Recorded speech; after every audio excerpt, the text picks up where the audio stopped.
Hello दोस्तों, आज हमने पटना के प्रसिद्ध टीचर राहुल सर से आए हैं। रीजनिंग बाय राहुल सर से मुलाकात करने आए हैं आप लोगों के लिए, आप लोगों के मोटिवेशन के लिए और एग्जाम की तैयारी कैसे करेंगे और भी बहुत कुछ। तो एक दो सवाल। Good morning sir. Good morning sir. एक ये बड़ा प्रॉब्लम है, छोटा भी है। अभी जो बच्चे पटना में तैयारी कर रहे हैं वो तो ठीक है। एक दो सवाल। Good morning sir. Good morning sir. एक ये बड़ा प्रॉब्लम है, छोटा भी है। अभी जो बच्चे पटना में तैयारी कर रहे हैं वो तो ठीक है, अच्छी बात है।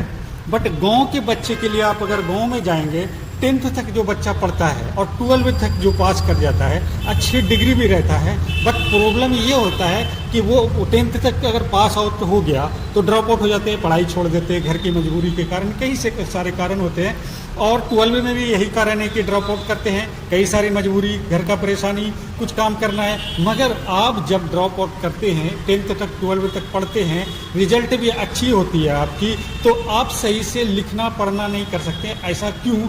थोड़ा इसमें आप बच्चे को मोटिवेट, और सरकारी जॉब लेना कितना आसान है। थोड़ा लंबा सवाल था, इसको पूरा कर लेते हैं तब नेक्स्ट। देखिए, जहाँ चाह है वहाँ राह है। और जो बच्चे 10th क्लास के बाद यह कहते हैं कि हम इकोनॉमिकली प्रॉब्लम के कारण या कोई सामाजिक परिवेश के कारण आगे पढ़ाई नहीं कर पा रहे हैं, पहले वो अपने मन से इस भ्रम को निकाल दें। वर्तमान समय में पढ़ाई के इतने संसाधन उपलब्ध हैं कि वो कहीं से रह करके भी पढ़ सकते हैं। जैसे फॉर एग्जाम्पल लिया जाए कि अगर कोई बच्चा जनरल कंपटीशन का तैयारी करना चाहता है, उसके 4 स्तंभ है: रीजनिंग, मैथ, इंग्लिश और जीएस। और खास करके बिहार के बच्चे सरकारी जॉब के प्रति काफी क्रेज रखते हैं, तो वो गांव में भी रह करके वर्तमान संसाधन का प्रयोग करते हुए, पढ़ाई एक संसाधन है, उसका उपयोग करते हुए अपने जीवन को सफल बना सकते हैं। जैसे मान लेते हैं कि अगर वो राहुल सर से रीजनिंग पढ़ना चाहते हैं, वो पटना नहीं आ सकते हैं, ये संभव नहीं है, तो वो अपने गांव में रह करके, जैसे मेरे यूट्यूब चैनल का नाम है रीजनिंग वाले राहुल सर, उसका प्रयोग करें। वहाँ बहुत सारा एक्सप्लेनेशन आंसर दिया गया है, बहुत टेक्निक के साथ दिया गया है। मतलब रीजनिंग के संपूर्ण समस्या का समाधान फ्री ऑफ कॉस्ट हो जाएगा। उसके बाद भी अगर वो चाहते हैं कि हम पटना नहीं आना चाहते हैं, तो हम लोग का अपना पर्सनल ऐप होता है, जो जिस ऐप पर जाकर के वो क्लास को लोड कर सकते हैं और रीजनिंग की समस्या का समाधान कर सकते हैं। तो पहले उनकी इरादा मजबूत होना चाहिए। तो स्वाभाविक है कि जब इरादा मजबूत होगा तो कामयाबी बुलंद हो जाता है।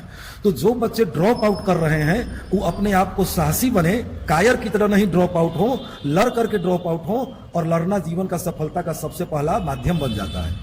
तो मैं सभी बच्चों जो गांव से बिलोंग करते हैं, उनको यह मैसेज देना चाहता हूं कि वर्तमान परिवेश में जो पढ़ाई का संसाधन है, उसका टेक्निकली प्रयोग करें और आर्थिक तंगी अपने ऊपर हावी नहीं होने दें। और जहां चाह है वहां राह स्वयं बन जाता है। इसलिए वे स्वयं एग्रेसिव मूड में आकर के अपना पढ़ाई को आगे बढ़ाएं। Thank you sir. नेक्स्ट सवाल है कि हमारी टीम का, हम लोगों का एक अभियान चल रहा है। इस अभियान का टैग लाइन है, दोस्तों गौर से सुनेंगे, देश का एक एक बच्चा पढ़ेगा तभी तो देश आगे बढ़ेगा। इस अभियान में आप लोगों का स्वागत है। इस अभियान के पीछे बहुत सारी संकल्प लिया गया है। दोस्तों, इस संकल्प में सर की ये जो हमारा टैग लाइन है, सर इस पर 2 शब्द बोलें, और आपका सहयोग भी चाहिए इस अभियान में। देखिए, मैं तो चाहता हूं कि शिक्षा के पास लोग नहीं है, शिक्षा द्वार पर जाए। हम इस मुहिम को बहुत प्रोत्साहित करता हूं। खास करके लड़कियों को साक्षर होना मैं बहुत जरूरी समझता हूं, क्योंकि मुझे लगता है कि अगर कोई बालिका, कोई लड़की अगर एक साक्षर होती है, तो वह एक घर नहीं बल्कि 2 घर को साक्षर बनाती है। क्योंकि भविष्य में वह जिस घर में जन्म ली है, वहां तो उसका शिक्षा का प्रकाश प्रज्वलित होगा ही, और जिस घर में वो जाने वाली है शादी के बाद, वहां भी शिक्षा की रोशनी जलाएगी। एक तरफ वो प्रज्वलित करेगी और दूसरी तरफ वो रोशनी जलाएगी। ये तो बच्चियों के बारे में मैं कहा। जो लड़के हैं, जिनके ऊपर पूरी जिम्मेवारी है और जिनके ऊपर कंधा पर राष्ट्र है, अगर वो साक्षर नहीं बनेंगे तो हमारा राष्ट्र संपूर्ण साक्षर राष्ट्र नहीं कहलाएगा। तो मैं सारे बच्चे से यह अपील करना चाहता हूं कि जो इनका टैग है कि अगर हम लोग साक्षर बनेंगे तभी राष्ट्र साक्षर बनेगा, और जब राष्ट्र साक्षर बनेगा तभी हम विश्व गुरु कहलाएंगे, और दुनिया में प्रत्येक संसाधन पर मेरा अपना आधिपत्य होगा। जो चीज हम दूसरे देशों के ऊपर डिपेंड है, शिक्षा के माध्यम से मैं स्वावलंबी बन जाऊंगा। तो सभी बच्चों से यह आग्रह है कि आप अपने साक्षर होने के साथ अपने अड़ोस और पड़ोस के बच्चों को भी इंकरेज करें, उन्हें साक्षर बनाएं। रही मेरी भूमिका, तो जिस चौराहे पर जिस तरह से अगर मेरा कोई प्रयोग करना चाहते हैं तो मैं शिक्षा जगत में उपलब्ध हूं, मैं उनके साथ तैयार रहूंगा, क्योंकि मेरा शिक्षा जीवन में मैं अपने जीवन को समर्पित करता हूं। और हमारे इस समर्पण का पूरे बिहार के बच्चे, खास करके मैं बिहार के बारे में चर्चा करना चाहता हूं, पूरे बिहार के बच्चे जिस प्रकार से मेरा प्रयोग करना चाहेंगे मैं उनके द्वार पर उपस्थित रहूंगा, क्योंकि वो मेरे पास नहीं आए, शिक्षा मैं उनके द्वार पर पहुंचा दूंगा। नेक्स्ट सर है बिहार के बारे में। बिहार का एक एक बच्चा पढ़ेगा तभी तो बिहार आगे बढ़ेगा। दोस्तों एक और इम्पोर्टेंट सवाल है। सवाल क्या है कि शिक्षा क्या सिर्फ सरकारी नौकरी के लिए है? शिक्षा सिर्फ डिग्री दिखाने के लिए? शिक्षा का महत्व जानते हैं राहुल सर से। देखिए, सरकारी नौकरी प्राप्त करना तो एक लक्ष्य है जो अपने जीविकोपार्जन के लिए लोग करता है, लेकिन मेरे विचार से शिक्षा क्या है, अगर शिक्षा की एक बूंद भी जिस घर में आता है, हम किसी व्यक्ति विशेष को नहीं बोल रहे हैं, शिक्षा की अगर एक बूंद भी अगर जिस घर में आता है वो सामाजिक परिवर्तन करता है, वो सांस्कृतिक परिवर्तन करता है। तो जब शिक्षा परिवर्तन का एक माध्यम है तो शिक्षा सरकारी नौकरी तक सीमित नहीं रह सकता है।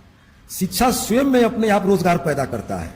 शिक्षा जिसके घर में आ गया वहां रोजगार खोजने की आवश्यकता नहीं है, बल्कि रोजगार उन्हें खोजता है कि आप हैं कहां छिपे हुए।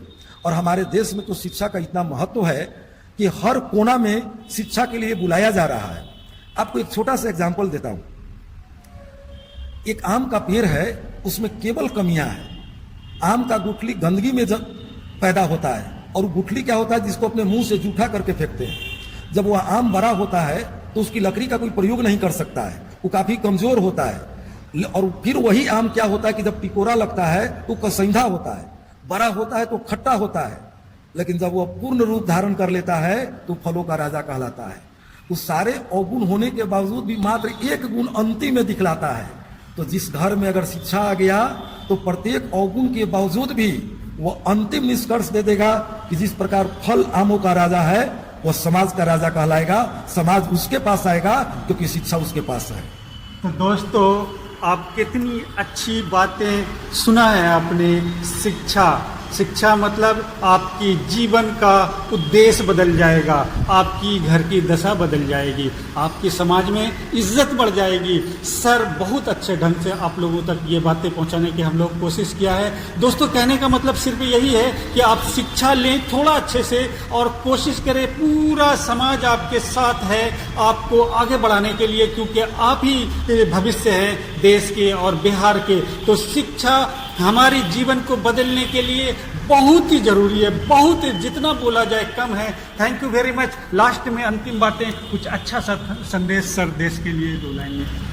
देखिए, हम देश तो मेरा सर्वोपरि है, राष्ट्र मेरा सर्वोपरि है, राष्ट्र धर्म भी मेरा सर्वोपरि है, और मैं विश्व गुरु के लायक हूं भी। लेकिन मैं बच्चों के लिए एक संदेश देता हूं कि जो बच्चे गांव से पटना आते हैं या बाहर पढ़ने जाते हैं, उसमें कुछ कामयाब होते हैं और कुछ असफल हो जाते हैं। मैं उनके बारे में एक संदेश देना चाहता हूं कि दो बच्चे एक गांव से निकले हैं, तो वहां पर एक कविता मैं उनको सुनाता हूं कि हम दोनों निकले थे गांवों से, तुम चौराहों पर भटक गए, मैं कमरों में निखर गया, क्योंकि तुम चौराहे पर इश्क किया, मैं कमरों में इश्क किया। हम दोनों इश्क किए, लेकिन तुम चौराहे पर किसी और से इश्क किया, लेकिन मैं कमरों में किताबों से इश्क किया। और इसी का परिणाम हुआ कि तुम भटक गए और मैं किताबों के कारण संवर गए। तो सभी बच्चे अगर कोई शिक्षा प्राप्त करना चाहते हैं, राष्ट्र को आगे ले जाना चाहते हैं, तो इश्क करो, अपनी किताबों से इश्क करो, अपनी कैरियर से इश्क करो, अपने आप से इश्क करो और जीवन के लक्ष्य से इश्क करो। अगर अपने जीवन के लक्ष्य से इश्क करने लगोगे तो राष्ट्र एक दिन सफल होगा, और राष्ट्रगान के साथ तुम्हारा भी गुणगान होगा, क्योंकि राष्ट्रगान हमारे लिए सर्वोपरि है। तो शिक्षा भी उसी प्रकार से मेरे लिए सर्वोपरि है। Thank you very much sir. Last में एक लाइन हम बोल देते हैं। दोस्तों शिक्षा का इतना बड़ा महत्व है, हम तभी विश्व गुरु बन सकते हैं जब तक देश का एक एक बच्चा नहीं पढ़ेगा। इस अभियान में आप लोगों का स्वागत है। इस अभियान को में आप लोगों को इतनी थोड़ी देर 7-8 मिनट में जो अच्छी लगी है, तो दोस्तों को जरूर शेयर करें, सब्सक्राइब लाइक करें, क्योंकि इससे लोगों तक पहुँचता है बातें। इसी मकसद से सब्सक्राइब मेरा कोई मेन फ़ायदा यही है कि इससे बहुत कुछ बदल सकते हैं, क्योंकि आजकल सोशल मीडिया में लोगों तक बात पहुंचाना आसान हो गया। तो क्या हमारे गांव के बच्चे नहीं पढ़ेंगे, आगे नहीं बढ़ेंगे? इसी के साथ जय हिंद, जय भारत, जय Bihar. Thank you very much.